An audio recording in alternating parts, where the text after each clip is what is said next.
নাইলা হ্যাঁ বলেন। তোমার জন্য একটা সারপ্রাইজ সারপ্রাইজ কিসের সারপ্রাইজ গো? দিদি টাকা টাকা বাস কিসের সারপ্রাইজ দেখতে পাচ্ছি টাকা। সারপ্রাইজটা কিসের সেটাকে বলেন বলেন। মনটা উতাল পাতাল করতেছে শোনার সারপ্রাইজটা জন্য। হচ্ছে তুমি যে ফেসবুকে কাজ করতেছো অনেক জল্পনা কল্পনার পরে হ্যাঁ ফেসবুকের টাকা অবশেষে হাতেই নিয়ে এসেছি। আর আগে আমার দেখ আগে আমার গাইস ফেসবুকে টাকা প্রথম পেমেন্ট। আলহামদুলিল্লাহ আলহামদুলিল্লাহ। তো সবাই তোমার বন্ধু সবার সাথে শেয়ার করো এই যে বন্ধুরা ব্যাপারটা কেমন। ফেসবুকে প্রথম পেমেন্ট হাতে পেয়ে গেলাম। সবাই বলেন আলহামদুলিল্লাহ আলহামদুলিল্লাহ। তোমার কাছে কেমন লাগে? আমার কাছে খুব ভালো একটা অনুভূতি হইতাছে।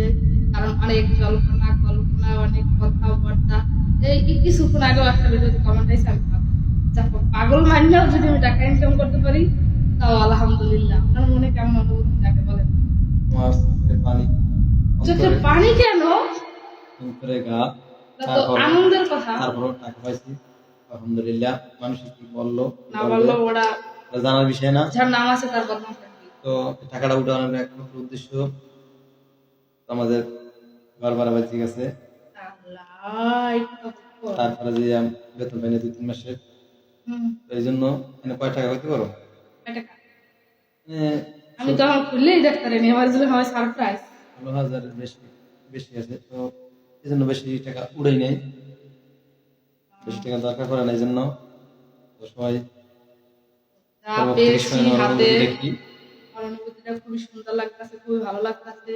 তো যা পেয়েছি তাতে আলহামদুলিল্লাহ। সবাই এরকম পাশে থাকবেন, ওর তোমরা ভালোবাসা বন্ধুরা দিবেন। সবাই আপনাদেরকে নিয়ে মানে ভিডিওটা শেয়ার করলাম। আপনারা সবাই ভিডিওটা দেখবেন। তো অনেক খালি ফেসবুকে টাকা পাই না অবশেষে এক লাখই নিয়ে আসছি ব্যাংক থেকে উড়ে এর যাচ্ছে। আগে যে ভিডিও দিছি ওগুলো আসলে মিথ্যা আসলে, কিন্তু পরে সত্যি কথাটা কই দিছি যে ফুল ভিডিও দেখছে সে অবশ্যই বলতে পারছে যে ভিডিওটা কিসের। কিন্তু এবার একেবারে সত্যি সত্যি হাতে হাতে পেয়ে গেছি টাকা। তো তো বেশি বেশি এই ভিডিওটা লাইক কমেন্ট শেয়ার করবেন যে সবাই দেখতে পারে নাকি। সবাই পাশে থাকবেন। আল্লাহ হাফেজ।